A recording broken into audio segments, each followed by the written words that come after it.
And again, no, itong mga positive changes, guys, sabi ko nga sa inyo, yung mga dasal nyo, unti-unting pupunuin ni universe, no, yung mga cups nyo. So ito yung mga imagine nyo, kunwari nagdadasal kayo, you send it out to the universe, and the universe will answer, the universe will deliver, and will pour its blessings sa'yo dito sa mga cups na to, no? Kumbaga parang, ito na yung mga sagot sa dasal mo, saluhin mo ito, no? And sasaluhin mo siya, mga kapiksi.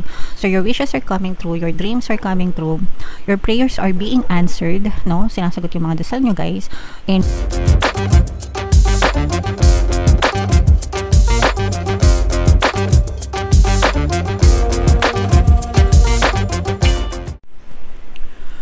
hello guys, hello Capricorn, welcome back to Pinay Pixie Tarot. Ang pamagat ng episode natin for tonight is first half kapalaran para ngayon 2026. So yung first 6 months to, guys, January to June, para sa Capricorn, Sun, Moon, Rising Sign, and Venus. So unahin natin tong deck na to. Ito yung mga paparating sa inyo or mga pwede nyong ma-experience, mga mensahe, guys, ngayong first half ng 2026. So ito, guys, this is an advice, no, na you should stay connected with your spirit guides, mga kapiksi, and parang reminder din ito na magbalik loob kayo, especially kung nakakalimutan nyo na magdasal, kung hindi na kayo masyadong nagsisimba, mga kapiksi.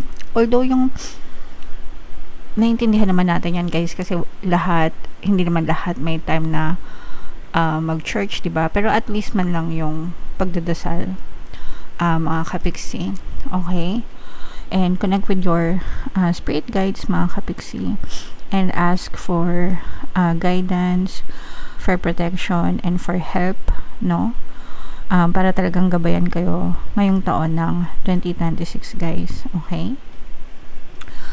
Another good message ito sa inyo, guys, is natatapos na or makalampas na kayo sa mga problema ang pinagdaanan nyo, lalo na kung may mga pagsubok and pakikipagsapalaran kayo noong 2025, no? Kasi for some of us talagang medyo naging mahirap yung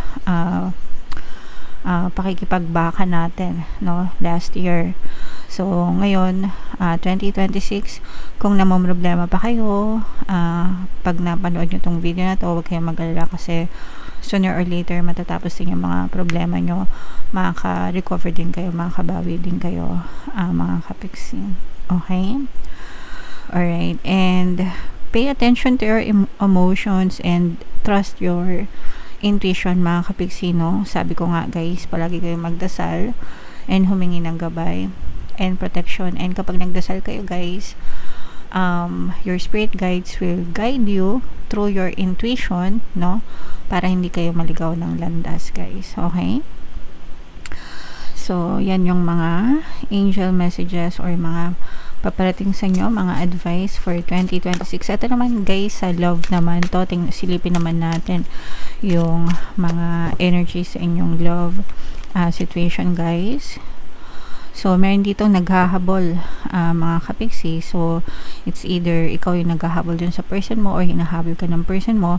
Pero usually, guys, kapag lumalabas yung gantong energy, ibig sabihin nito parang nagkakaroon na ng mga issues dun sa relationship, no? It's either one of you ay gusto nang kumawala dun sa relationship, mga kapiksi, kaya may naghahabol. Yung naghahabol na yun, ibig sabihin hindi pa siya ready na humiwalay. Yung isa nakadetach na. So pwede natin sabihin na medyo unrequited na to, ibig sabihin hindi nasusuklian ng pag-ibig. So dito mag-resonate sa lahat, guys, kung ano lang yung naka-resonate sa inyo. Take that message kasi iba-iba kayo ng sitwasyon, no? Kung ano lang yung maka-resonate, guys. And yung iba sa inyo, guys, no, nami-miss yung person, especially itong kung nagkakatotoo na itong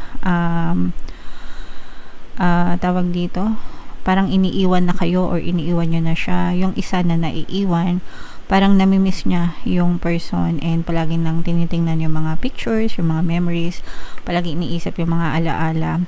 So nandito na yung namimiss na yung person, guys. parang namimiss nyo na, kunwari kayo yung iniiwan, ganyan, parang namimiss nyo na yung person nyo, hinahanap-hanap nyo sila, palagi nyo tinitingnan yung mga pictures nila sa cellphone nyo, yung mga ganyan-ganyan.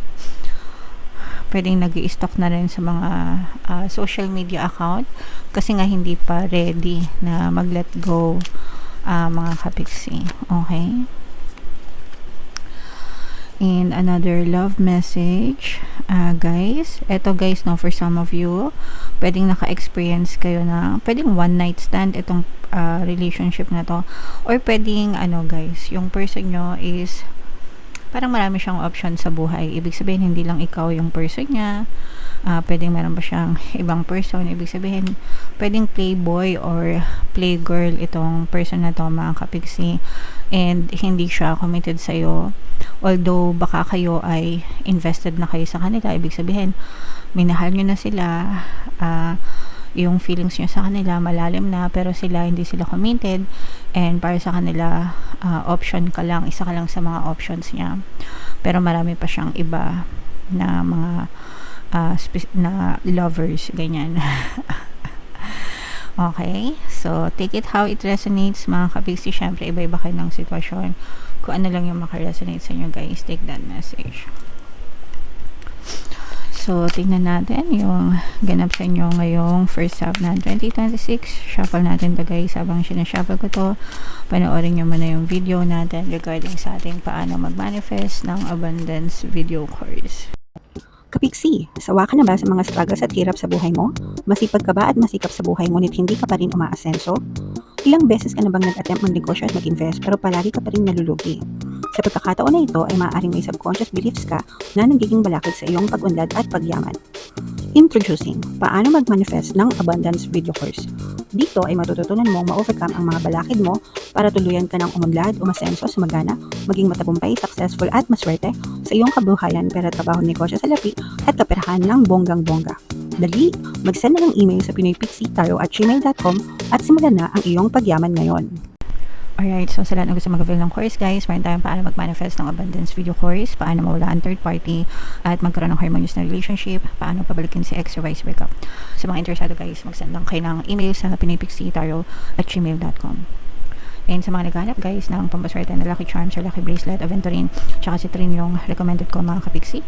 May makikita kayong mga link. Ito yung sample, guys. May makikita kayong mga link sa description box.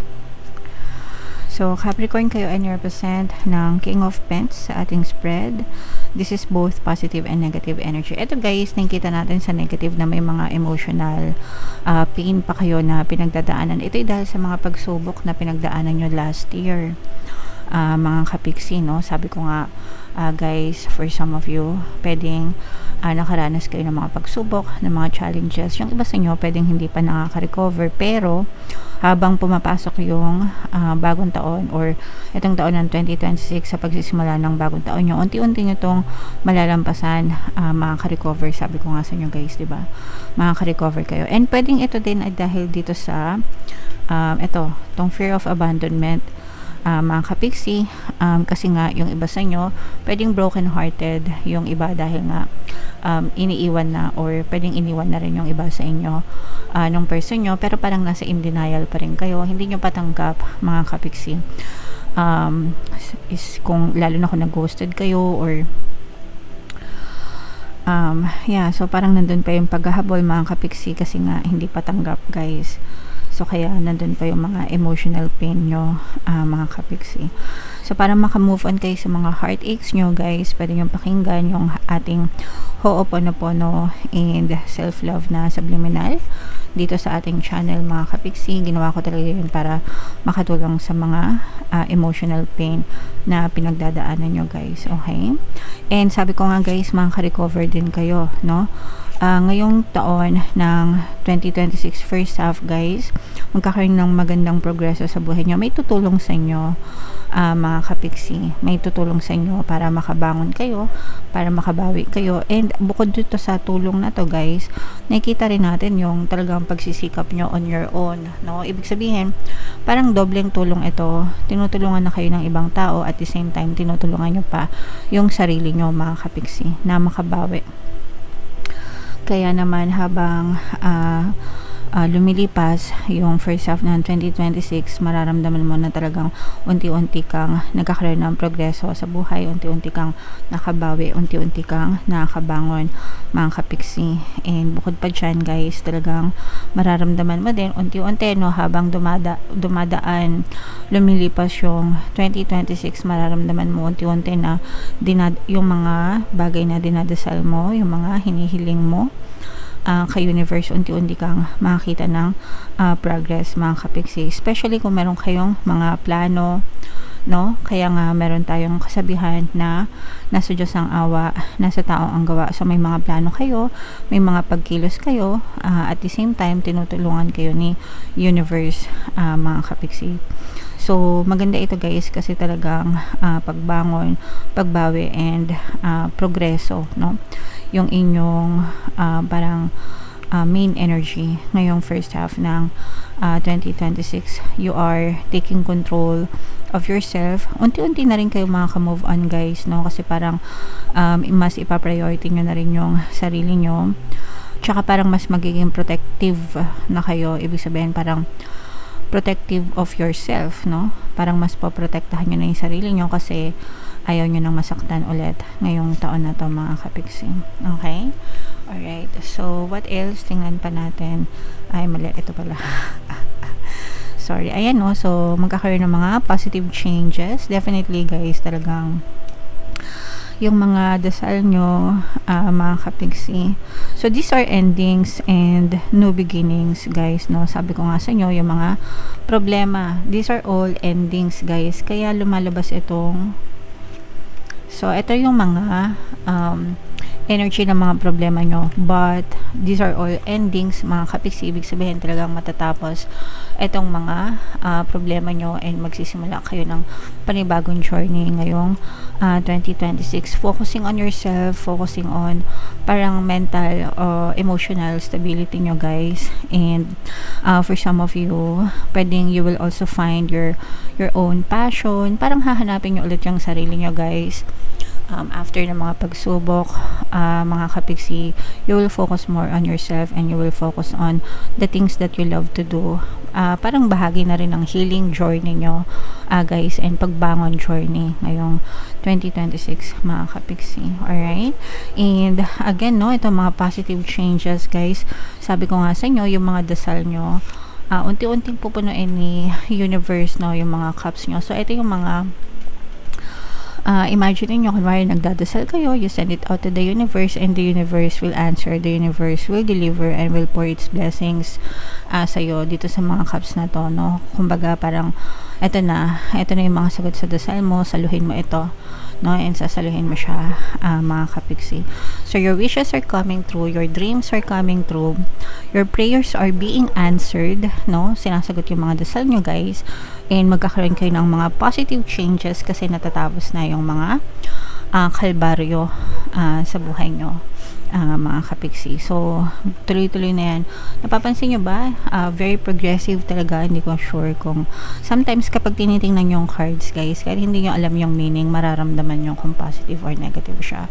So this is a very positive set of energies, guys, kasi parang manggagaling kayo sa problema, or pwedeng nagtapos yung 2025 nyo na may problema kayo, but as soon as pumasok yung 2026, nandun pa rin yung problems or mga buntot ng problema, pero makakabangon kayo ulit, guys. Okay? Alright.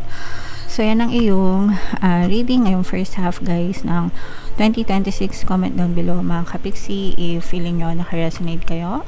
And i-main nyo na lahat ng mga magagandang nabanggit ko sa comment section, mga kapiksi. Ito yung ating 2026 kapalaran. Ito naman yung ating success stories ng paano mag-manifest ng abundance video course. Click here to subscribe, guys. Thank you for liking, sharing, and subscribing. See you next time. I love you all. Have a nice day. Bye-bye.